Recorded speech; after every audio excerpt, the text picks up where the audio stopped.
الحمد لله الحمد لله الذي خلق الإنسان علمه البيان. الحمد لله نحمده ونستعينه ونستغفره ونؤمن به ونتوكل عليه ونعوذ به من شرور أنفسنا. من يهد الله فهو المهتدي ومن يضلل فلن تجد له وليا مرشدا. أشهد أن لا إله إلا الله وأشهد أن محمدا عبده ورسوله أرسله بالحق بشيرا ونذيرا بين يدي الساعة.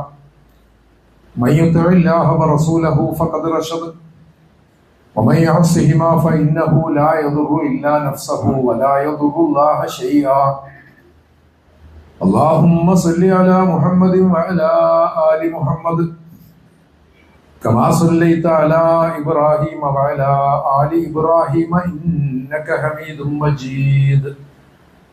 اللهم بارك على محمد وعلى آل محمد كما باركت على إبراهيم وعلى آل إبراهيم إنك حميد مجيد.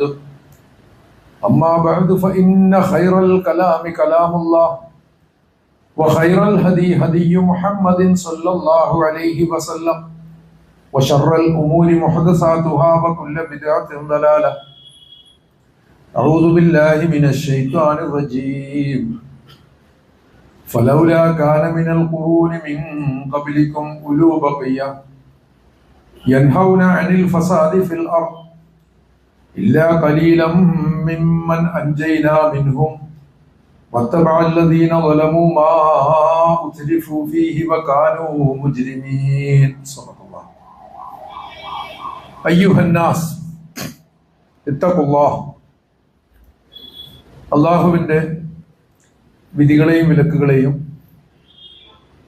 സൂക്ഷ്മമായി ഗ്രഹിക്കാനും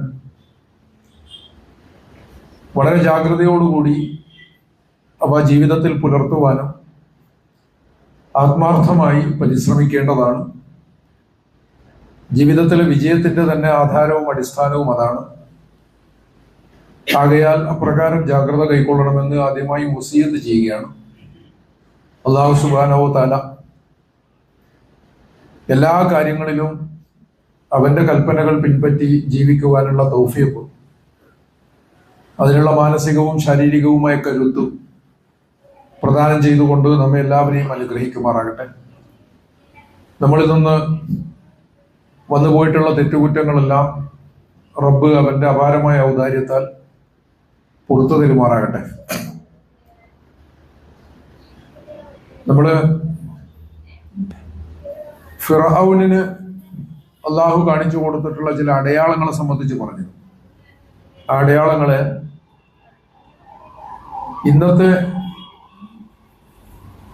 ചില പ്രതിഭാസങ്ങളുമായി അല്ലെങ്കിൽ രാഷ്ട്രീയ പ്രശ്നങ്ങളുമായിട്ടൊക്കെ ബന്ധപ്പെടുത്തിക്കൊണ്ട് അതിനെ രൂപകാത്മകമായി മെറ്റഫോറിക്കലായി വിശദീകരിച്ചു. ആ വിശദീകരണങ്ങളിലേക്ക് നമുക്ക് ഒന്നുകൂടി പോകേണ്ടി വരും. അത് കൂടുതൽ ആധുനികമായിട്ടുള്ള സംഗതികൾ, സംഭവ ലോകത്തുള്ള കാര്യങ്ങൾ, അതേക്കുറിച്ചുള്ള ജാഗ്രത എന്നത് വളരെ പ്രധാനമാണ് എന്നതുകൊണ്ടാണ്. വിശുദ്ധ ഖുർആൻ ഒരുപാട് സമൂഹങ്ങളുടെ നാശങ്ങളെ സംബന്ധിച്ച് പറയുന്നുണ്ട്. നിനക്ക് മുമ്പ് എത്രയെത്ര സമൂഹങ്ങൾ ഇവിടെ ജീവിച്ചു പോയിട്ടുണ്ട്. അവർ താമസിച്ചിരുന്ന സ്ഥലത്തു കൂടിയാണ് ഇന്ന് നിങ്ങൾ നടന്നുകൊണ്ടിരിക്കുന്നത്. യംശൂന ഫീ മസാകിനിഹിം, അവരുടെ വീടകങ്ങളിലൂടെ നടന്നുകൊണ്ടിരിക്കുന്നു. നമ്മളിന്ന് നടക്കുകയും കളിക്കുകയും ഒക്കെ ചെയ്യുന്ന സ്ഥലം അവർ പാർത്തിരുന്ന അവരുടെ വീടുകളാണ്. അപ്പോഴങ്ങനെയുള്ള നാശങ്ങൾ മനുഷ്യചരിത്രത്തിൽ സമൂഹങ്ങൾക്ക് മേൽ പതിക്കുന്നത് എന്തുകൊണ്ടാണ്? വളരെ കൃത്യമായിട്ടും അവരിൽ നന്മയുടെ ശേഷിപ്പ് പൂർണ്ണമായും ഇല്ലാതാകുന്നത് കൊണ്ടാണ് എന്നുള്ളതാണ് വിശുദ്ധ ഖുർആനിന്റെ ഉത്തരം. പ്രത്യക്ഷത്തിലുള്ള കാരണങ്ങൾ പലതുമാകാം. ഒന്നുകിൽ ഒരു പ്രകൃതിക്ഷോഭം. ഇത് പറയുമ്പോഴാണ് ഓർക്കുന്നത്, നമ്മുടെ സമീപ ജില്ലയിൽ വീണ്ടും ഒരു പ്രകൃതി ദുരന്തം എന്ന് പറഞ്ഞാൽ പോരാ, ഒരു തുരങ്കപാതയാണ് ഇപ്പോൾ ഇടിഞ്ഞു വീണിരിക്കുന്നത്. വികസനത്തെക്കുറിച്ചും നിർമ്മാണത്തെക്കുറിച്ചും ഒക്കെ പറയുമ്പോൾ എൻവയോൺമെന്റൽ സയൻസിൽ വൈദഗ്ധ്യമുള്ള ആളുകൾ പലതരത്തിലുള്ള നിർദ്ദേശങ്ങളും ഉപദേശങ്ങളും ഒക്കെ മുന്നോട്ട് വെക്കാറുണ്ട്. പക്ഷെ വികസന ഭ്രാന്ത് അതിനെയൊക്കെ അവഗണിക്കാനാണ് നമ്മളെ പ്രേരിപ്പിക്കാറുള്ളത്. പ്രകൃതിയും മനുഷ്യനും തമ്മിലുള്ള ഡയലക്റ്റിക്കൽ റിലേഷൻഷിപ്പ്, പ്രകൃതിയും മനുഷ്യനും തമ്മിലുള്ള ആദാന പ്രദാനം തകരുകയാണ് ചെയ്യുന്നത്. അതോട് ഇതിന്റെ ദുരന്തങ്ങൾ ഇപ്പം അടിക്കടി നമ്മൾ ഏറ്റുവാങ്ങിക്കൊണ്ടിരിക്കുന്നുണ്ട്. ഓരോ കാലവർഷവും ദുരന്തങ്ങൾക്ക് സാക്ഷ്യം വഹിക്കുന്നത് എന്തുകൊണ്ടാണെന്നതിനെ കുറിച്ച് ആലോചിക്കണം. മഴ നമുക്ക് വളരെ അനിവാര്യമായിരിക്കെ തന്നെ ഇപ്പോൾ മഴയെ പേടിക്കേണ്ട ഒരവസ്ഥാവിശേഷം എന്തുകൊണ്ടാണ് ജീവിതത്തിൽ ഉണ്ടായത്? എല്ലാത്തിനും നമ്മൾ അതിരുകടന്ന് മുന്നോട്ട് പോകുന്നത് കൊണ്ടാണ്. ഒരു പരിധി വരെയൊക്കെ എന്തോ ആവാം. ഏതാണ്ട് അതുമായി ബന്ധപ്പെട്ട ഒരു വിഷയം തന്നെയാണ് ഇന്ന് ശ്രദ്ധയിൽപ്പെടുത്താനുള്ളത്. പരിസ്ഥിതിയുമായി ബന്ധമില്ലെന്നേ ഉള്ളൂ. അവിടെ ജീവൻ നഷ്ടപ്പെട്ടു പോയ നമ്മുടെ സഹോദരങ്ങൾക്ക് വേണ്ടി പ്രാർത്ഥിക്കുക. അള്ളാഹു തുണക്കുമാറാകട്ടെ. അവരുടെ കുടുംബാംഗങ്ങൾ, അതോടൊപ്പം തന്നെ ആ അപകടത്തിൽപ്പെട്ട് പരിക്കേറ്റവർ, ഇവർക്കെല്ലാം തന്നെ അള്ളാഹു ആശ്വാസം പ്രദാനം ചെയ്യുമാറാകട്ടെ. ഇവിടെ സൂചിപ്പിച്ചത് പ്രകൃതി ദുരന്തങ്ങളായിട്ടും അല്ലെങ്കിൽ മറ്റൊരു ജനവിഭാഗത്തിന് അവരുടെ മേൽ നടത്തുന്ന, മറ്റൊരു ജനവിഭാഗം അവരുടെ മേൽ നടത്തുന്ന അധിനിവേശങ്ങളായിട്ടും ഒക്കെ പ്രത്യക്ഷ കാരണങ്ങൾ എന്തായാലും സമൂഹങ്ങൾ നശിച്ചു പോകുന്നു. ഈ നാശത്തിന്റെ മുന്നോടിയായിട്ട് അതത് സമൂഹങ്ങൾക്ക് പടച്ചതമ്പുരാന്റെ ചില അടയാളങ്ങൾ കാണാൻ സാധിക്കും. ഇതാണ് പ്രധാനം, കാണാൻ സാധിക്കും. ഈ കാണാൻ സാധിക്കുമെന്ന് പറയുന്നത് ഖുർആൻ ചരിത്രത്തിലൂടെ സ്ഥാപിക്കുന്ന ഒരു സംഗതി ആയതുകൊണ്ട് ഇന്നും അങ്ങനെ തന്നെയാണ്. അതിന്റെ അടയാളങ്ങൾ കാണാൻ പറ്റും. ചിലർക്കത് തിരിച്ചറിയാൻ പറ്റും. ഫിറൗവിന് തിരിച്ചറിയാൻ പറ്റിയില്ല, ഫിറൗവിന്റെ സമൂഹത്തിനും തിരിച്ചറിയാൻ പറ്റിയില്ല. ചില സമയത്ത് അങ്ങനെ പറ്റി. എന്നിട്ട് മൂസാ നബി അലൈഹി സ്വലാമയോട് ഞങ്ങൾക്ക് വേണ്ടി പ്രാർത്ഥിക്കണം എന്നൊക്കെ പറഞ്ഞെങ്കിലും ആ തിരിച്ചറിവിൽ അവർ ഉറച്ചു നിന്നില്ല. അതുപോലെ യൂനുസ് നബി അലൈഹി സ്വലാമയുടെ കഥ പറയുന്നുണ്ട്. യൂനുസ് നബിയുടെ ജനങ്ങൾ അടയാളങ്ങളൊക്കെ കണ്ടിട്ട് അവർക്ക് എന്തോ ഒരു പന്തികേട് തോന്നി. അവർ പ്രവാചകനെ അന്വേഷിച്ച് നടന്നു എന്നാണ് പറയുന്നത്. ഇങ്ങനെ അപൂർവം സംഭവിക്കാറുണ്ട്. പക്ഷെ പലപ്പോഴും ഇതൊക്കെ നാശത്തിന് അവർ വിധേയരാകുന്നത് വരെ ജീവിത നിലപാടുകളിൽ നിന്ന് യാതൊരു തരത്തിലുള്ള പിന്മാറ്റവും നടത്താതിരിക്കുകയാണ് പതിവ്. അവിടെയും ഇതുപോലുള്ള ഉപദേശ പ്രഭാഷണങ്ങളും ഉത്ബോധനങ്ങളും ഖുതുബകളും ഒക്കെ നടന്നിട്ടുണ്ടാവുമല്ലോ.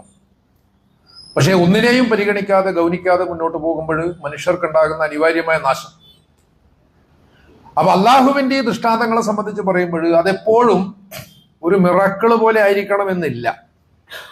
എന്ന് തന്നെയല്ല, പരമാവധി അതിനൊക്കെ ഏതെങ്കിലും നിലക്കുള്ള കാര്യകാരണ ബന്ധങ്ങൾ ഉണ്ടാവാനാണ് സാധ്യത. അതെന്തുകൊണ്ട് എന്നതിനെ സംബന്ധിച്ചും ഇവിടെ സൂചിപ്പിച്ചു. യഥാർത്ഥത്തിൽ നമ്മുടെ പ്രവർത്തനങ്ങളുടെയും കൂടി മൂർധന്യത്തിലാണ് അള്ളാഹുവിൽ നിന്നുള്ള ഒരു മിറക്കിൾ ഉണ്ടാവുന്നത്. രണ്ടാമതൊരു സംഗതി, ഏത് മിറക്കിളിനേക്കാളും മൂല്യമുള്ളവരാണ് മനുഷ്യർ. അള്ളാഹുവിന്റെ അഭൗതികമോ അമാനുഷികമോ ആയിട്ടുള്ള ദൃഷ്ടാന്തങ്ങൾ ഇരിക്കട്ടെ, അത് യാഥാർത്ഥ്യമാണ്. പ്രവാചകന്മാരുടെ മൊയ്ജിസാത്ത് എന്നൊക്കെ പറയുന്ന ഒരു സംഗതി നമ്മുടെ വിശ്വാസത്തിന്റെ ഭാഗമാണ്. അതേസമയം തന്നെ അതിനേക്കാളും മുകളിൽ, അതുകൊണ്ടാണ് ഒരു ഘട്ടമെത്തി അവസാനത്തെ പ്രവാചകൻ വന്നപ്പോൾ മേലിൽ ഖുർആൻ മതി, വേറെ അത്ഭുതങ്ങളൊന്നും ആവശ്യമില്ല എന്ന് പടച്ചോൻ തന്നെ തീരുമാനിച്ചത് എന്ന് മനസ്സിലാക്കേണ്ടതാണ്. അപ്പൊ ഈ സമൂഹമൊക്കെ തകരുന്നതിനെ സംബന്ധിച്ച് പറയുമ്പോൾ വിശുദ്ധ ഖുർആൻ പറയുന്നുണ്ട്, ഫലൗലാ കാന മിനൽ ഖുറൂനി മിൻ ഖബലിക്കും ഉലൂ ബഖിയ. നിങ്ങൾക്ക് മുമ്പ് അങ്ങനെ നശിച്ചു പോയ സമൂഹങ്ങളിൽ എന്തുകൊണ്ടാണ് ഒരു ഉലൂ ബഖിയ രൂപപ്പെടാതിരുന്നത്? നമ്മൾ പാരമ്പര്യത്തെ സംബന്ധിച്ച് പറഞ്ഞിട്ടുണ്ട്. ഈ ഉലൂ ബഖിയ എന്ന് പറഞ്ഞാലും അതിന്റെ അർത്ഥം പാരമ്പര്യം പിന്തുടരുന്നവരാണ്. പക്ഷെ പാരമ്പര്യത്തെ പൂർണ്ണമായും നെഗറ്റീവായിട്ടല്ല നമ്മൾ കണ്ടത്. ആസറിന്റെ പാരമ്പര്യത്തെ സംബന്ധിച്ചും ഇബ്രാഹിം അലൈഹി സ്വലാത്തു വസ്സലാമയുടെ പാരമ്പര്യത്തെ സംബന്ധിച്ചും രണ്ടു തരം പാരമ്പര്യങ്ങൾ രൂപപ്പെടുന്നതിനെ കുറിച്ച് പറഞ്ഞിരുന്നു. ഒന്ന്, മനുഷ്യനെ എത്രത്തോളം ഉൾക്കൊള്ളുന്നു എന്നതിനെ കുറിച്ച് പറഞ്ഞു. മറ്റൊന്ന്, സാമാന്യ മനുഷ്യരെ എത്രത്തോളം പുറന്തള്ളുന്നു എന്നതിനെ കുറിച്ചും പറഞ്ഞു.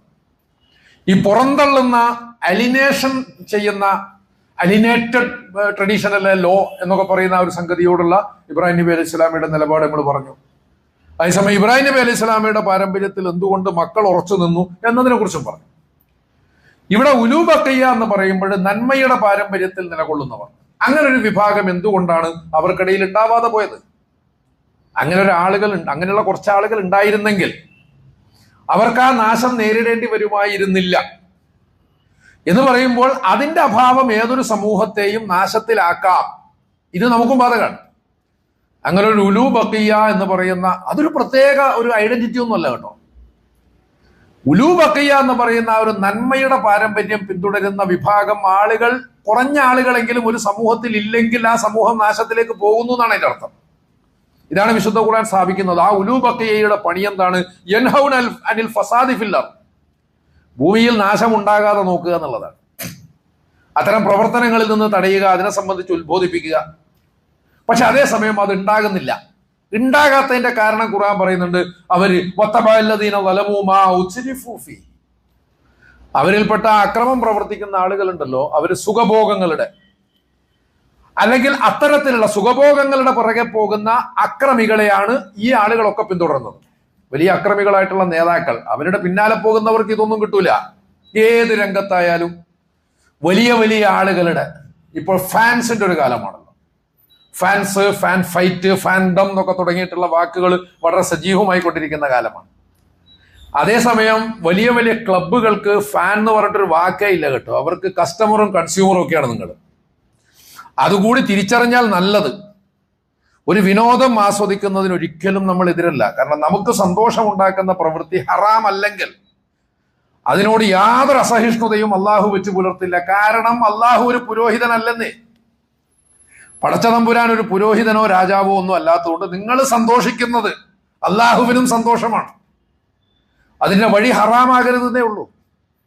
അതുകൊണ്ട് ഇത്തരത്തിൽ ആളുകളെ ഇഷ്ടപ്പെടുന്നതോ ആളുകളുടെ ശൈലികൾ ഇഷ്ടപ്പെടുന്നതോ അഭിനയത്തിലായാലും കളിയിലായാലും കലയിലായാലും വരയിലായാലും ഇതൊന്നും ഒരു കുറ്റാണെന്ന് പറയാൻ പറ്റില്ല. എന്നാൽ ഇവിടെ അതിൻ്റെ ഒരു കമ്മ്യൂണിറ്റൈസേഷൻ എന്ന് പറയുന്ന ഒരു സംഭവമുണ്ട്. അതിലേക്ക് നമുക്ക് വരാം. അവിടെ നിങ്ങൾ കേവലം ഉപഭോക്താക്കളായി മാത്രം മാറുന്നു എന്നതിനെ കുറിച്ച് ചിന്തിക്കുന്നില്ല. അപ്പൊ സമൂഹത്തിന് നേതൃത്വം കൊടുക്കുന്ന ഇത്തരം തൽപര കക്ഷികളുടെ പിന്നാലെ പോവാണ്. അങ്ങനെ വരുമ്പോൾ നമുക്ക് ഈ ഉലൂ ബഖിയ ആവാൻ പറ്റില്ല. നന്മയുടെ പാരമ്പര്യം പിന്തുടരുന്നവർ ആവാൻ പാടില്ല എന്നാണ്. അതായത് ഒരു നന്മ പറയുന്ന ഒരു ജനവിഭാഗം അവരിൽ ഉണ്ടാവുന്നില്ല എന്നുള്ളതാണ് വിശുദ്ധ ഖുർആൻ പറയുന്നത്. അങ്ങനെ ഒരു അവസ്ഥയെ കാത്തു സൂക്ഷിക്കണം എന്നുള്ളതാണ്. അങ്ങനെ കാത്തു സൂക്ഷിക്കണമെങ്കിൽ നമ്മൾ ഓരോരുത്തരും വളരെ ജാഗ്രതയോടുകൂടി കൈക്കൊള്ളേണ്ടതായിട്ടുള്ള ചില നിലപാടുകളുണ്ട്. റസൂലുള്ളാഹി സ്വല്ലല്ലാഹു അലൈഹി വസല്ലം ഖുതുബത്തുൽ വിദായിൽ വെച്ച് പറഞ്ഞൊരു കാര്യമുണ്ട്. താൻ ഇബാദത്ത് ചെയ്യപ്പെടുക എന്നതിനെ തൊട്ട് ചെകുത്താൻ, സാത്താൻ ഇന്ന് നിരാശനായിരിക്കുന്നു. കാരണം അവിടെ ഒരു വലിയൊരു സംഭവം നടക്കുകയാണ്. ഇസ്ലാമിന്റെ ഒരു പൂർത്തീകരണ പ്രഖ്യാപനമാണത്. അവിടെ വെച്ചാണ് അൽയൗമ അക്മൽതു ലക്കും ദീനക്കും വഅത്മംതു അലൈക്കും നിഅമതി വറദീതു ലക്കുമുൽ ഇസ്ലാമ ദീന എന്നൊക്കെ അള്ളാഹു വീണ്ടും പ്രഖ്യാപിച്ചത്. നേരത്തെ ഇറങ്ങിയിട്ടുള്ള ആയത്ത് ഒന്നുകൂടി ഇറങ്ങിയതാണ്. അതാണ് ആ ചരിത്ര മുഹൂർത്തം എന്ന് നമ്മൾ പറയുന്നു, മനസ്സിലാക്കുന്നു. അവിടെ വെച്ച് പറയാണ് സാത്താൻ നിരാശനായി. താൻ ഇബാദത്ത് ചെയ്യപ്പെടുക, അവിടെ ഇബാദത്തിന് പൂജിക്കപ്പെടുക, സേറ്റനിസം ഒക്കെ പുതിയ കാലത്ത് വന്നിട്ടുള്ള പ്രതിഭാസമാണ്. അക്കാലത്ത് അതൊന്നുമില്ല. അതുകൊണ്ട് ശൈത്താൻ ആരാധിക്കപ്പെടുക എന്നൊരു സംഭവമൊന്നുമില്ല. താൻ പിന്തുടരപ്പെടുക അല്ലെങ്കിൽ താൻ പറയുന്നത് അനുസരിക്കുക എന്നതിനെ സംബന്ധിച്ച് ചെകുത്താൻ നിരാശനായി. പക്ഷെ ചെറിയ ചെറിയ കാര്യങ്ങളിൽ നിങ്ങളെ വഴിതെറ്റിക്കുന്നതിൽ അവൻ സന്തോഷം കണ്ടെത്താൻ ശ്രമിക്കുന്നതാണ് എന്ന് പറയുമ്പോൾ മനസ്സിലാക്കേണ്ടത് സാത്താന്റെ ഒരു പ്രയോറിറ്റി ഉണ്ട്. ശൈത്താൻ സ്വീകരിക്കുന്ന ഒരു പ്രയോറിറ്റി, അവൻ ആദ്യം ശ്രമിക്കുന്നത് മനുഷ്യനെ വിശ്വാസപരമായി വഴിതെറ്റിക്കാനാണ്. അവനിലേക്ക് ശിർക്ക് കലർത്താൻ, അവന്റെ വിശ്വാസത്തിലേക്ക് ശിർക്ക് കലർത്താൻ, അല്ലെങ്കിൽ ശിർക്കൻ പ്രവണതകൾ കടത്തിക്കൂട്ടാൻ. ഒരു സംഗതി ആ സംഗതിയായിട്ട് പറയുന്നതും അതിന്റെ ടെൻഡൻസി എന്ന് പറയുന്നത് രണ്ടാണ്. രണ്ടിനെയും രണ്ടു തരത്തിലാണ് കാണേണ്ടതെങ്കിൽ പോലും തിന്മയിലേക്ക് നയിക്കുന്നതും തിന്മയാണ് എന്ന് പ്രവാചകൻ പറഞ്ഞ സ്ഥിതിക്ക് ആ ടെൻഡൻസിയെ നമ്മൾ കൂടുതൽ ഗൗരവത്തിൽ എടുക്കണം. കാരണം അത് അങ്ങോട്ടേക്കാ കൊണ്ടുപോകുന്നത് ചിലപ്പോൾ തിരിഞ്ഞോളുന്നില്ല. ഈ ടെൻഡൻസി എന്ന് പറയുന്ന ഒരു സംഭവം അല്ലെങ്കിൽ ട്രെൻഡ് എന്ന് പറയുന്ന സംഭവം നമ്മളെ വഴിതെറ്റിക്കുകയാണ് എന്ന് നമുക്ക് തിരിഞ്ഞോളന്നില്ല. അതാണ് അതിൻ്റെ ഒരു പ്രശ്നം. അപ്പൊ വിശ്വാസപരമായിട്ട് വഴിതെറ്റിക്കാനാണ് ആദ്യം ശ്രമിക്കുക. അത് നടക്കുന്നില്ല എന്ന് കണ്ടു കഴിഞ്ഞാൽ കബായിറുകളോടുള്ള അല്ലെങ്കിൽ വൻ പാപങ്ങളോടുള്ള പ്രലോഭനങ്ങൾ ഉണ്ടാക്കും. വൻ പാപങ്ങളോടുള്ള പ്രലോഭനം ഉണ്ടാക്കും. അതും നടക്കുന്നില്ല. അതിനെയൊക്കെ അതിജീവിക്കാനുള്ള ഒരു ഈമാനൊക്കെ എന്തായാലും അത്രയൊക്കെ നമുക്ക് ഉണ്ടാവും നമുക്ക് വിചാരിക്കാം. അങ്ങനെ ഉണ്ടായിക്കഴിഞ്ഞാൽ നമ്മൾ അതിന് കിട്ടുന്നില്ല എന്ന് കണ്ടു കഴിഞ്ഞാൽ പിന്നെ സ്വകാര്യർ ചെറിയ ചെറിയ തെറ്റുകൾ അത് നമ്മളെ കൊണ്ട് ചെയ്യിക്കും. അതങ്ങനെ വലുതായി മാറുകയും ചെയ്യും. ചെറിയ ചെറിയ തെറ്റുകൾ നമ്മളെ കൊണ്ട് ചെയ്യിക്കും. ഇതിലും അവൻ വിജയിക്കുന്നില്ലെങ്കിൽ അവൻ നിരാശനാവില്ല. കാരണം അവനങ്ങനെ നിരന്തരം, നമ്മളെ പോലെയല്ല, നിരാശനാവാതെ നിരന്തരം പ്രവർത്തിച്ചുകൊണ്ടേയിരിക്കുന്നവനാണ് സാത്താൻ. അപ്പൊ അടുത്തതായിട്ട് ഇസ്രാഫ് തബ്ദീർ, ഹലാലായ കാര്യങ്ങളിൽ തന്നെ അമിതത്വം കൈക്കൊള്ളുക. ഹലാലല്ലേ, കുഴപ്പമൊന്നുമില്ലല്ലോ. പിന്നെ ഈ ഇസ്രാഫ് തബ്ദീർ ഒക്കെ പറയുമ്പോൾ ഒരു പ്രശ്നമുണ്ട്. അതിന് കൃത്യമായ ഒരു അതിർവരമ്പൊന്നും നമുക്ക് നിശ്ചയിക്കാൻ പറ്റില്ല. അത് നമ്മൾ ജീവിച്ചിരിക്കുന്ന സാഹചര്യം, നമ്മുടെ മാനസികാവസ്ഥ, ഇതൊക്കെ വെച്ചിട്ട് നമ്മൾ തീരുമാനിക്കേണ്ടതാണ്. പക്ഷെ ഈ തീരുമാനത്തിനൊക്കെ അപ്പുറം പടച്ചോന്റെ ഒരു തീരുമാനമുണ്ട്. ഇതും കൂടി ഓർമ്മിച്ചുകൊണ്ടേ നമ്മൾ തീരുമാനിക്കാൻ പാടുള്ളൂ. അപ്പൊ ഹലാലായിട്ടുള്ള കാര്യങ്ങളിൽ തന്നെയുള്ള അമിതമായ ഈ പറയുന്ന ഇസ്രാഫ് തബ്ദീർ പോലുള്ള ധൂർത്ത് ദുർവ്യയം പോലുള്ള പ്രശ്നങ്ങൾ, എന്നിട്ടും അതിലും വീഴ്ത്താൻ കഴിയുന്നില്ലെങ്കിൽ മുൻഗണനാക്രമങ്ങൾ പ്രയോറിറ്റി അട്ടിമറിച്ച് കളയും. ഇന്ന് ചെയ്യേണ്ടത് ഇന്ന് ചെയ്യണം, അത് നാളത്തേക്ക് മാറ്റിവെച്ചാൽ നാളത്തത് ഇന്ന് ചെയ്യാൻ ശ്രമിച്ചാൽ അത് നടക്കൂല എന്നുള്ളതാണ് ഒന്നാമത്തെ പ്രശ്നം. അത് നടക്കാതിരിക്കുന്നതോടുകൂടി ഇന്നത്തത് നാളത്തേക്ക് മാറ്റിവെച്ചതും കൂടി അവതാളത്തിലാവും. ഈ അർത്ഥത്തിൽ നമ്മുടെ പ്രവർത്തനങ്ങളെ മുഴുവൻ അട്ടിമറിക്കാനുള്ള പരിശ്രമമാണ് അവൻ നടത്തുന്നത് എന്ന് നമുക്കറിയാലോ. ഈ രൂപത്തിലാണ് ഒരു സമൂഹം വളരെ ക്രമപ്രവൃദ്ധമായിട്ട് കറപ്റ്റഡ് ആവുന്നത്, അതുപോലെ തന്നെ നശിച്ചു പോകുന്നത് എന്നൊക്കെയാണ് വിശുദ്ധ ഖുർആൻ പറയുന്നത്. ഇവിടൊക്കെ പ്രവർത്തിക്കുന്ന അധികാര രാഷ്ട്രീയത്തെ സംബന്ധിച്ചു കൂടിയാണ് നമ്മളിപ്പോൾ പരമ്പരയായിട്ട് പറഞ്ഞു വരുന്നത്. അങ്ങനെ പറയുമ്പോൾ അത്തരം തിന്മകൾ കൊണ്ട് നശിച്ചു പോയിട്ടുള്ള ഒരു വിഭാഗം, ഫിറഔനും സംഘവും, ആ കൂട്ടത്തെ പറ്റി പറയുമ്പോഴുള്ള അവരുടെ അവർക്ക് പടച്ചോൻ കാണിച്ചു കൊടുത്തിട്ടുള്ള ചില ദൃഷ്ടാന്തങ്ങളെ മെറ്റഫോറൈസ് ചെയ്തുകൊണ്ട് പുതിയ കാലത്തെ ചില പ്രവണതകളിലേക്ക് നമ്മൾ തട്ടിക്കുകയാണ്. അതിൽ പ്രളയത്തെ സംബന്ധിച്ച് പറഞ്ഞു, അത് തൂഫാൻ, അത് പ്രകൃതിയുടെ പ്രതികാരമാണ്. ഇന്നത്തെ മൂലധന വികസന സമ്പദ് വ്യവസ്ഥ, വയനാടിനെ കുറിച്ചൊക്കെ പറഞ്ഞു. അതുപോലെ രണ്ടാമത് പറഞ്ഞ വെട്ടുകിളിയാണ്, അത് ഭക്ഷണത്തിന്റെ ചരക്കുവൽക്കരണവും അധ്വാനത്തിന്റെ ചൂഷണവുമായിട്ടാണ് നമ്മൾ ബന്ധപ്പെടുത്തിയതെങ്കിൽ മൂന്നാമത് പറയുന്നത് പേനാണ്. പേൻ എന്ന് പറഞ്ഞാൽ അധികാരവും ഭൂപ്രഭുക്കളും ജീവിതത്തെ അസഹ്യമാക്കുന്നതിനെ കുറിച്ചാണ് പറഞ്ഞത്. ഭയങ്കര ഇറിറ്റേഷൻ ഉണ്ടാക്കുന്ന സംഗതി. പക്ഷെ അത് കാണൂലല്ലോ. പ്രത്യേകിച്ച് നല്ല മുടിയുള്ള ആളുടെ തലയിലൊക്കെയാണ് ധാരാളം പേൻ ഉണ്ടാവുക. കഷണ്ടി തലയന്മാരുടെ തലയിൽ പേനിന് ജീവിക്കാൻ പറ്റില്ലല്ലോ. അപ്പൊ അങ്ങനെ മുടിയുടെ ആ ഒരു മുടിക്കാട് എന്ന് പറയുന്ന ഒരു സംഗതിയക്കകത്ത് മറഞ്ഞു നിന്നുകൊണ്ട് രക്തം വലിച്ചു കുടിക്കുകയാണ്. പരാതമാണ്, പാരസൈറ്റ്. ഈ അർത്ഥത്തിൽ മനുഷ്യന് അതിന്റെ ഭാഗമായിട്ട്, ആ ഒരു രക്തമൂറ്റലിന്റെ ഭാഗമായിട്ടാണ് പലപ്പോഴും നമ്മുടെ അഭിനിവേശങ്ങളെ തന്നെയും കമോഡിറ്റൈസ് ചെയ്യുന്ന, വസ്തുവൽക്കരിക്കുന്ന അല്ലെങ്കിൽ വാണിജ്യവൽക്കരിക്കുന്ന ഒരു പരിപാടി. അതിന്റെ ഭാഗമായിട്ടാണ് ഇന്നുള്ള ഈ ഭ്രമങ്ങളെയൊക്കെ നമ്മൾ കാണേണ്ടത് എന്നാണ് തുടക്കത്തിൽ സൂചിപ്പിച്ചത്. ഇപ്പൊ ഫുട്ബോൾ, ലോകകപ്പ് ഫുട്ബോൾ പറഞ്ഞു, ഫുട്ബോൾ കളി മനുഷ്യന്റെ വിനോദമാണ്. മാത്രവുമല്ല, ഇത്തരം സന്ദർഭങ്ങൾ ആൾക്കൂട്ടം, ആളുകളുടെ ഒരു ഇടം എന്ന നിലക്ക് പല തെറ്റായ പ്രവണതകൾക്കും അനീതികൾക്കും എതിരെ ശബ്ദിക്കാനുള്ള ഒരു ശക്തി മനുഷ്യന് നൽകുന്നുണ്ട്. അതിനെ ആ അർത്ഥത്തിൽ പോസിറ്റീവായിട്ട് ഉപയോഗിച്ചാൽ, ശരിക്കും പറഞ്ഞാൽ ഈ ഫുട്ബോളിന്റെ ഹിസ്റ്ററി എന്താ? പല കളികളും എന്നതുപോലെ ഇതും ഒരു യഥാർത്ഥത്തിൽ ഒരു എന്താ പറയുക, വർക്കിംഗ് മെൻ കൾച്ചറിന്റെ ഭാഗമാണ്, തൊഴിലാളി സംസ്കാരത്തിന്റെ. ഇന്ന് നിലനിൽക്കുന്ന വലിയ ക്ലബ്ബുകൾ നോക്കൂ. മാഞ്ചസ്റ്റർ എന്ന് പറഞ്ഞാൽ സ്പെയിനിൽ പണ്ടുകാലത്തെ വലിയൊരു വ്യവസായ നഗരമാണ്. അവിടെയുള്ള തുണിമില്ലുകളിലുള്ള തൊഴിലാളികളാണ് ഈ ക്ലബ്ബ് ഉണ്ടാക്കിയതും മുന്നോട്ട് കൊണ്ടുപോയതും. ആലോചിക്കണം. ലിവർപൂൾ എന്ന് പറഞ്ഞാൽ ഇതുപോലെയാണ്. ലിവർപൂൾ സ്ഥാപിച്ചതൊരു വ്യാപാരിയാണെങ്കിൽ പോലും അത് ഇതുപോലൊരു വ്യവസായ നഗരമാണ്. അവിടെയുള്ള തൊഴിലാളികളായിരുന്നു ഈ ക്ലബിൽ ഒത്തുചേർന്നിരുന്നത്. അവർ അവരുടെ അവകാശങ്ങളെ സംബന്ധിച്ച് ചിന്തിച്ചതും തർക്കിച്ചതും, അവർ ഒരുമിച്ച് ചേർന്നതും, അവർ അവരുടെ അനീതിക്കെതിരെ പ്രതികരിച്ചതും ഒക്കെ അവിടെ വെച്ചായിരുന്നു.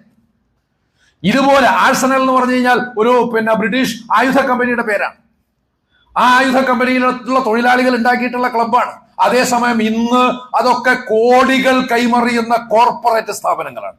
ഈ പറയുന്ന വർക്കിംഗ് മെൻ കൾച്ചറിൽ നിന്നുണ്ടായിട്ടുള്ള സാധനം എങ്ങനെയാണ് ഇങ്ങനെ ആയത്? ആ ഹിസ്റ്ററി ഒന്ന് പഠിക്കണം. അതിന്റെ വിശദാംശങ്ങളിലേക്ക് നമ്മൾ പോകുന്നില്ല. കോടികൾ കൈമറിയുന്ന കോർപ്പറേറ്റ് സ്ഥാപനങ്ങളാണ്. നമ്മൾ ഫാൻ ആവുന്നതുകൊണ്ട് കുഴപ്പമില്ല. പക്ഷെ അതേസമയം തന്നെ നമ്മുടെ ഈ പറയുന്ന ഫാൻഡത്തെ മുതലെടുത്തുകൊണ്ട് ജീവിത നിലവാരത്തിൽ ഉണ്ടാക്കുന്ന വലിയ അട്ടിമറിയെ കുറിച്ച് നമ്മൾ ഒട്ടും ബോധവല്ല. അതിനെക്കുറിച്ച് നമ്മൾ ഒട്ടും ചിന്തിക്കാറില്ല. നമ്മളെ സംബന്ധിച്ചിടത്തോളം ഭ്രമം മാത്രമേ ഉള്ളൂ. വീണ്ടും ആവർത്തിച്ച് പറയുന്നു, ആ ഭ്രമം തെറ്റാണെന്നല്ല പറയുന്നു. അങ്ങനെ പറയാൻ നമ്മൾ ആളല്ല. നമ്മളും അത്യാവശ്യം കളി ആസ്വദിക്കുന്ന കൂട്ടത്തിലുമാണ്. പക്ഷെ എന്നിരുന്നാൽ പോലും ഇപ്പറയുന്ന ചില ചരട് വലികളെ സംബന്ധിച്ച് 2010 ജൂൺ 15 ഗാർഡിയൻ പത്രത്തിൽ ടെറി ഈഗിൾട്ടൺ എന്ന ഒരു ഇടതുപക്ഷ സൈദ്ധാന്തികൻ, അദ്ദേഹം ഒരു ബ്രിട്ടീഷ് മാർക്സിസ്റ്റാണ്, അദ്ദേഹം ഒരു ആർട്ടിക്കിൾ എഴുതിയിരുന്നു. ആ ആർട്ടിക്കിളിന്റെ പേര് ഫുട്ബോൾ എന്ന് പറഞ്ഞാൽ ക്യാപിറ്റലിസത്തിന്റെ ഡിയർ ഫ്രണ്ട് ആണെന്നാണ്. ഫുട്ബോൾ എന്ന് പറഞ്ഞാൽ ക്യാപിറ്റലിസത്തിന്റെ ഡിയർ ഫ്രണ്ട്. അതായി മാറിയത് എങ്ങനെയെന്നാണ് അദ്ദേഹം ചിന്തിക്കുന്നത്. ആ കൂട്ടത്തിൽ അദ്ദേഹം പറയുന്ന ഒരു വർത്താനുണ്ട്, football these days is the opium of the people. Opium of the people എന്ന് പറഞ്ഞാൽ കാൾ മാർക്സിന്റെ വളരെ പ്രശസ്തമായ ഒരു ഡിക്റ്റം ആണ്. Religion is the opium of the people എന്ന് കാൾ മാർക്സ് പറഞ്ഞിട്ടുണ്ട് ഹെഗലിനെ കുറിച്ചുള്ള അദ്ദേഹത്തിന്റെ വിമർശന പുസ്തകത്തിൽ. ഓപ്പിയം ഓഫ് ദ പീപ്പിൾ മാർക്സിന്റെ ഡിക്റ്റമാണ്. ഇതിന്റെ പാരഡിയാണ് ടെറി ഈഗിൾട്ടൺ ഉപയോഗിച്ചിരിക്കുന്നത്. ഫുട്ബോൾ ഇതേതെങ്കിലും മൊയിലാറ് പറഞ്ഞൊന്നുമല്ല കേട്ടോ, ഏതെങ്കിലും ഉസ്താദോ മൊയിലാറോ ഒന്നും പറഞ്ഞതല്ല. ടെറി ഈഗിൾട്ടൺ ഇടതുപക്ഷ സൈദ്ധാന്തികനാണ്, മാർക്സിസ്റ്റ് ചിന്തകനാണ്. അദ്ദേഹം പറയാണ് ഫുട്ബോൾ ഇക്കാലത്ത് these days is the opium of the people. അദ്ദേഹം അതിനുള്ള ആർഗ്യുമെന്റ്സ് മുന്നോട്ട് വെക്കുന്നുണ്ട്. With football, by contrast, there can be as supporters revolt against the corporate fat cats who muscle in on their clubs. തങ്ങളുടെ സ്വന്തം ക്ലബ്ബുകളിലേക്ക് ഇടിച്ചു കയറിയിട്ട് അതിനെ സ്വന്തമാക്കിയിട്ടുള്ള കോർപ്പറേറ്റ് കാറ്റുകൾക്കെതിരെ ഒരു റിവോൾട്ട് ഉണ്ടാക്കാൻ പറ്റിയ ഒരു ഇടമായിരുന്നു യഥാർത്ഥത്തിൽ ഫുട്ബോൾ. അതിന്റെ സാധ്യതയെക്കുറിച്ച് അദ്ദേഹം പറയാണ്. ആ കോർപ്പറേറ്റ് കാറ്റുകൾക്കെതിരായിട്ടുള്ള അവരുടെ അനീതിക്കെതിരായിട്ടുള്ള ഒരു സംഘശക്തി രൂപപ്പെടുത്തുന്നതിനെ പറ്റിയ ഒരു ഇടമായിരുന്നു അദ്ദേഹം പറയാണ്. അദ്ദേഹം കളി കാണുന്ന ആളാണ്. എന്നിട്ടാണ് അദ്ദേഹം ഇതൊക്കെ പറയുന്നത്. But its icon is the impeccably Tory slavishly conformist Beckham. David Beckham എന്ന കളിക്കാരനെ ഒരു മെറ്റഫറായിട്ട് മാത്രം പറയുന്നതാണ്. ഇദ്ദേഹം പറയുന്ന പൊളിറ്റിക്സ് അല്ല ബെക്കാമിനുള്ള. ഒന്നാമത് ബെക്കാം ഒരു ആക്റ്റീവ് പൊളിറ്റിക്സിലൊന്നും തീരെ ഇടപെടാത്ത ഒരാളാണ്.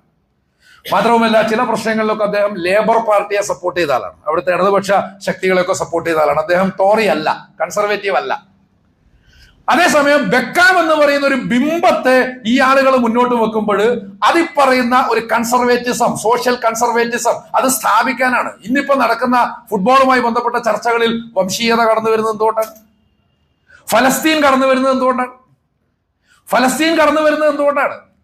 അതുപോലെ തന്നെ ചില ആളുകൾ സ്റ്റേഡിയത്തിൽ വെച്ച് ഇസ്രായേലിന്റെ കൊടി വീശുമ്പോൾ മറുഭാഗത്ത് വളരെ ശക്തമായ മുദ്രാവാക്യം. ഇതിനൊക്കെ കർശനമായ കൺട്രോളുള്ള സ്റ്റേഡിയത്തിൽ വെച്ചാണ് ഇതൊക്കെ നടക്കുന്നത്. ഇസ്രായേലിന്റെ കൊടി വീശാൻ കൺട്രോളൊന്നുമില്ല. ഫലസ്തീൻ എന്ന് പറഞ്ഞാൽ ചിലപ്പോൾ ടീമിനെ തോൽപ്പിക്കും എന്നാണ് ചിലര് പറയുന്നത്, നമുക്കറിയില്ല. അതിലൊന്നും വൈദഗ്ധ്യം നമുക്കില്ല. ഇത്രത്തോളം നടക്കുന്ന ഒരവസ്ഥ ഉണ്ടെങ്കിൽ അവിടെയും ചിലപ്പോൾ ചില പ്രതിഷേധങ്ങൾ നമ്മൾ കാണുന്നുണ്ട്. എന്നാൽ ദൗർഭാഗ്യവശാൽ അതിനൊക്കെ അപ്പുറത്ത് അപ്പൊ ബെക്കാം എന്ന് പറയുന്ന ഒരു ചിത്രത്തെ, ഒരു വിഗ്രഹത്തെ സൃഷ്ടിക്കുന്നത് ഈ പറയുന്ന ടോറിയിസത്തെ, കൺസർവേറ്റിസത്തെ സ്ഥാപിക്കുന്നതിന് വേണ്ടിയാണ്. സ്ലാവിഷ്ലി കൺഫോമിസ്റ്റ് എന്നാണ് പറയുന്നത്. ഈ കൺസർവേറ്റിസത്തോട് അടിമത്തപരമായിട്ടുള്ള, പാരമ്പര്യത്തോട് അടിമത്തപരമായിട്ടുള്ള ഒരു വിധേയത്വം കാണിക്കുന്ന ഒരു പ്രതിരൂപമായിട്ട് ബെക്കാം. വീണ്ടും പറയുന്നു, ബെക്കാമിന്റെ യഥാർത്ഥ രാഷ്ട്രീയം അല്ല ഇത് പറയുന്നത്. അദ്ദേഹത്തെ ഒരു മെറ്റഫറായിട്ട് പറഞ്ഞതേ ഉള്ളൂ. വീണ്ടും അദ്ദേഹം പലതും പറയുന്നുണ്ട്. അത് വളരെ ശ്രദ്ധിക്കേണ്ട ഒരു കാര്യമാണ്. അദ്ദേഹം ഇത്തരം സംഗതികളുടെ സാധ്യതകളെ സംബന്ധിച്ച് പറയുമ്പോൾ ഒന്നാമത് പറയുന്നത് അതിന് ഒരു ആംഗ്രി പോപ്പുലിസത്തിന്റെ ഔട്ട്ബ്രേക്സ് ആയി മാറാൻ സാധിക്കുന്നു. ആംഗ്രി പോപ്പുലിസത്തിന് അല്ലെങ്കിൽ ഒരു ജനരോഷത്തിന്റെ ഒരു ഔട്ട്ബ്രേക്ക് സൃഷ്ടിക്കാൻ ഇത്തരം ഇടങ്ങൾക്ക് സാധിക്കും. ആളുകൾ ഓടിക്കൂടാണ്. പല ക്ലബ്ബുകൾ, അപൂർവം ചില ക്ലബ്, നാഷണൽ ടീമുകൾ, അപൂർവം ചില ടീമുകൾ ഒഴിച്ചാൽ ഇപ്പോ കടുത്ത ലെഫ്റ്റ് ഫോബിയയും ഇസ്ലാമോ ഫോബിയും ഒക്കെ നിലനിൽക്കുന്ന ഫ്രാൻസിൽ നിന്ന് വരുന്ന കളിക്കാര് ഈ വർണ്ണസങ്കരത്തിന്റെ ഒരു മാതൃകയായി മാറുന്നത് എന്തുകൊണ്ടാണ്? ആലോചിച്ച് നോക്കണം. വർണ്ണസങ്കരത്തിന്റെ ഒരു നിലക്കും ഇസ്രായേൽ ഫലസ്തീൻ പൊളിറ്റിക്സിൽ അനുകൂലമായിട്ടുള്ള, അനുലോമമായിട്ടുള്ള, പോസിറ്റീവായിട്ടുള്ള നിലപാടെടുത്തിട്ടില്ലാത്ത ഈജിപ്തിൽ നിന്ന് വരുന്ന കളിക്കാര് അവരുടെ വിജയം ഫലസ്തീനെ സമർപ്പിക്കുന്നത് എന്തുകൊണ്ടാണ്? ഇങ്ങനെയുള്ള സാധ്യതകൾ വല്ലപ്പോഴും ഒക്കെ കാണുന്നുണ്ട്. അപ്പൊ ആംഗ്രി പോപ്പുലിസത്തിന്റെ ഔട്ട്ബ്രേക്കിനുള്ള ഒരു സാധ്യത അദ്ദേഹം കാണുന്നുണ്ട്. രണ്ടാമത്തെ നേരത്തെ പറഞ്ഞു തന്നെയാണ്, it could turn into a revolt against the corporate fat cats who muscle in on their clubs. അവരുടെ ക്ലബിലേക്ക് ഇടിച്ചു കയറുന്ന ഈ കോർപ്പറേറ്റുകളെ നിലംപരിശാക്കാൻ, അവരെ പരാജയപ്പെടുത്താനുള്ള ഒരു സാധ്യത. പക്ഷെ അതേസമയം തന്നെ ഇതിന്റെ പ്രധാന ഭാഗം ഇന്ന് ഓപ്പിയം ഓഫ് ദ പീപ്പിളായി മാറിയിരിക്കുന്നു എന്നാണ് അദ്ദേഹം പറയുന്നത്. ഓപ്പിയം ഓഫ് ദ പീപ്പിളായി മാറിയിരിക്കുന്നു. ഒരുതരം പ്രാന്ത് പലതിൽ നിന്നും ആളുകളെ പിന്മാറ്റിക്കളയുന്ന അദ്ദേഹം ഒരു ക്രാക്ക് കൊക്കൈൻ എന്ന് പറഞ്ഞിട്ടൊരു വാക്ക് ഉപയോഗിക്കുന്നുണ്ട്. ക്രാക്ക് കൊക്കൈൻ എന്ന് പറഞ്ഞാൽ കൂടുതൽ അഡിക്റ്റീവായി മാറുക, കൂടുതൽ ഇന്റൻസ് ആയി മാറുക, അതുപോലെ കൂടുതൽ ഡിസ്ട്രക്റ്റീവായി, നാശകരമായിട്ടുള്ള ഒരു അഡിക്ഷൻ ഉണ്ടായിത്തീരുന്നു എന്നുള്ളതാണ്. അങ്ങനെ ഒരു അഡിക്ഷൻ അടിച്ചേൽപ്പിക്കുന്നു ജനങ്ങളെ. ഒരുതരം ടെമ്പററി യൂഫോറിയ, ഒരു താൽക്കാലികമായിട്ടുള്ള ഒരു ഉന്മാദ ലഹരിക്ക് അടിപ്പെടുത്തിയിട്ട് രാഷ്ട്രീയ യാഥാർത്ഥ്യങ്ങളിൽ നിന്ന് അവരെ വ്യതിചലിപ്പിക്കുന്നു എന്ന് ആണ് അദ്ദേഹം അർത്ഥമാക്കുന്നത്. അദ്ദേഹം ചിലരൊക്കെ ഉപയോഗിച്ചിട്ടുള്ള ഈ സ്പോർട്സ് വാഷിംഗ് എന്ന് പറഞ്ഞിട്ടൊരു വാക്കുണ്ട്. സ്പോർട്സ് വാഷിംഗ്, ബ്രെയിൻ വാഷിംഗ് എന്നൊക്കെ പറയുന്നത് മാതിരി സ്പോർട്സ് വാഷിംഗ്. ഇത്തരം അഭിനിവേശങ്ങൾ ഉപയോഗിച്ചുകൊണ്ട് പലതും മറന്നു പോകുന്നുള്ളതാണ്. ഈ കാലത്ത് ഒന്നും ആളുകളുടെ ശ്രദ്ധയിൽ വരില്ല. ഈ കാലത്ത് മറ്റൊന്നും ആളുകളുടെ ശ്രദ്ധയിൽ വരാത്ത വിധം എന്ന് പറഞ്ഞാൽ, ഈ പുരാതന റോമില് ഒരു സമവാക്യമുണ്ട്. അത് അധികാരികൾ ഈ ബ്രെഡ് ആൻഡ് സർക്കസ് എന്നാണ് പറയാം. Bread and circus. ആരെങ്കിലും ഒക്കെ പ്രശ്നം ഉണ്ടാക്കുമ്പോൾ അവർക്ക് ഇഷ്ടം പോലെ തിന്നാൻ കൊടുത്തേക്ക്, അതുപോലെ തന്നെ അവർക്ക് ഇഷ്ടം പോലെ സർക്കസ് കളിച്ചോളി, വിനോദങ്ങൾ കൊടുത്തു കഴിഞ്ഞാൽ അവരടങ്ങിക്കോളും. ഇതൊരു സാമൂഹ്യ മനഃശാസ്ത്രമാണ്. അങ്ങനെ ഇഷ്ടം പോലെ വിനോദങ്ങൾ കൊടുക്കുന്ന ഒരു പരിപാടിയുണ്ട്. ഇത്തരത്തിലുള്ള പരിപാടിയായിട്ട് ഇത് മാറുന്നു എന്നാണ് പറയുന്നത്. അപ്പൊ അതുപോലെ നേരത്തെ ബക്കാം എന്ന് പറയുന്ന ഒരു സിമ്പിളായിട്ട് പറഞ്ഞു, താരങ്ങളെ ഉപയോഗിച്ചുകൊണ്ട് ഒരു കൺസ്യൂമറിസ്റ്റ് ഫാന്റസി സൃഷ്ടിക്കാൻ. താരങ്ങളെ ഉപയോഗിച്ചുകൊണ്ട് ഒരു കൺസ്യൂമറിസ്റ്റ് ഫാന്റസി.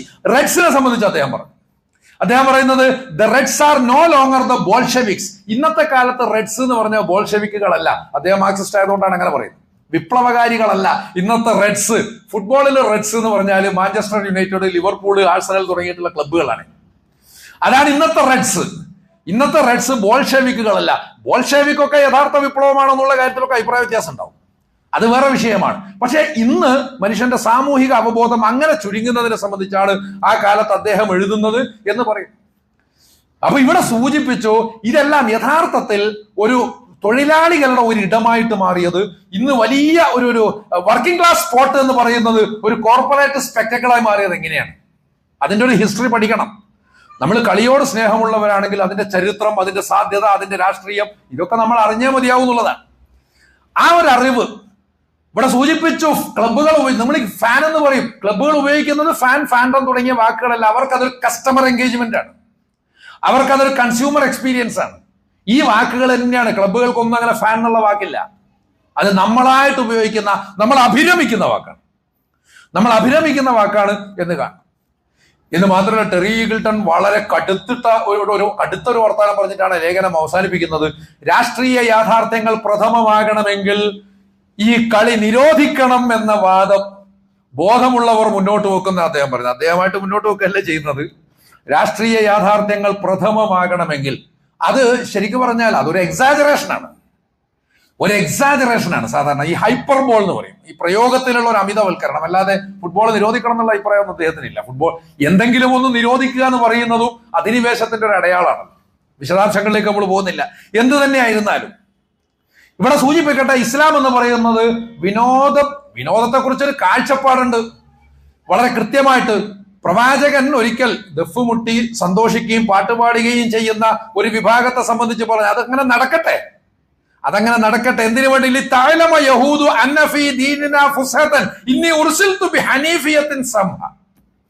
റസൂലുള്ളാഹി സ്വല്ലല്ലാഹു അലൈഹി വസല്ലം പറയാ, അത് നടക്കട്ടെ. കാരണം യഹൂദരും മറ്റൊക്കെ മനസ്സിലാക്കണം, നമുക്ക് കളിയും വിനോദമൊന്നും ഹറാമല്ല എന്നുള്ളത് അവര് മനസ്സിലാക്കണം എന്നാണ്. കാരണം അവരുടെ ദീനിൽ അങ്ങനെ ചില കടുംപിടുത്തങ്ങളൊക്കെ അക്കാലത്ത് ഉണ്ടായിരുന്നു. അവര് മനസ്സിലാക്കണം. അതുകൊണ്ട് നടക്കട്ടെ. എന്നെ അള്ളാഹു അയച്ചിരിക്കുന്നത് ഹനീഫി എന്ന് പറയുന്ന ഹുനഫ, അത് സ്ഥാപിക്കാൻ വേണ്ടിയിട്ടാണ്. അതിൽ പറയുന്ന സംഗതികൾ മനുഷ്യരുടെ സന്തോഷമൊക്കെ ഉണ്ടെന്നാണ് പറയുന്നത്. അപ്പൊ അതുപോലെ തന്നെ ഈ എത്യോപ്യക്കാരുടെ ഒരു മാർഷൽ ഡാൻസ് എന്നാണ് അതിന് പറയാം. Martial dance. അതേസമയം ഹദീസിൽ അങ്ങനെ പറയുന്നില്ലേ. ഹദീസിൽ പറയുന്നത് യലബൂന ബി ഹിറാബിഹിം, കുന്തം കൊണ്ടുള്ള കളീനെ പറയുന്നുള്ളൂ. ശരിക്കും അതിന്റെ ചരിത്രമൊക്കെ വിശകലനം ചെയ്തിട്ട് പറയുന്നത് അവരുടെ ഒരു തരം മാർഷൽ ഡാൻസ് ആണെന്ന്. അത് മദീന പള്ളിയുടെ മുറ്റത്ത് വെച്ച് നടന്നാണ്. ആയിഷ റളിയല്ലാഹു അൻഹ അത് കാണാൻ സൗകര്യം ചെയ്തു കൊടുത്തൊക്കെ സഹീഹുൽ ബുഖാരി പറയുന്നത്. അപ്പൊ ഇങ്ങനെയുള്ള ഒരു പോസിറ്റീവായിട്ടുള്ള നിലപാട്. അതേസമയം തന്നെ മൗലികമായിട്ടൊരു വർത്തമാനം പറയുന്നുണ്ട്.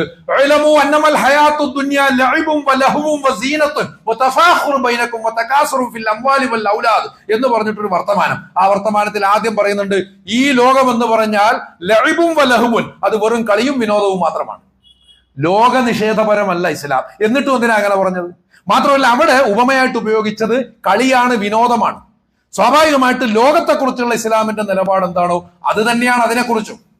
വളരെ കൃത്യമായിട്ട് നമ്മുടെ എല്ലാ പ്രവണതകളെയും, ഇത്തരത്തിലുള്ള എല്ലാ അഭിനിവേശങ്ങളെയും നമുക്ക് പൊളിറ്റിക്കലി, രാഷ്ട്രീയമായി, നീതിപരമായി, നൈതികമായിട്ട് ഉപയോഗപ്പെടുത്താൻ സാധിക്കും. ഒരു മുഅ്മിൻ എന്ന് പറഞ്ഞാൽ അതേ സംബന്ധിച്ച് ജാഗ്രരാവുക. അങ്ങനെയാണ് ഉലൂ ബഖിയ എന്ന് പറയുന്ന ആ ഒരു വിഭാഗത്തിൽ നമുക്ക് ഇടം കിട്ടുക. അങ്ങനെ നമുക്ക് ഇടം കിട്ടിയാലാണ് ലോകം രക്ഷപ്പെടുക. ഇതാണ് മനസ്സിലാക്കുന്നത്. ലോകം രക്ഷപ്പെടുക. ഇത്തരത്തിൽ ചിന്തിക്കുവാനും ചിന്തയോടുകൂടി മുന്നോട്ട് പോകുവാനും സാധിക്കുക എന്നത് പ്രധാനമാണ്. അല്ലാഹു സുബ്ഹാനഹു വ തആല നമ്മെല്ലാവരെയും ധാരാളമായി അനുഗ്രഹിക്കുകയും വിജയിപ്പിക്കുകയും ചെയ്യുമാറാകട്ടെ.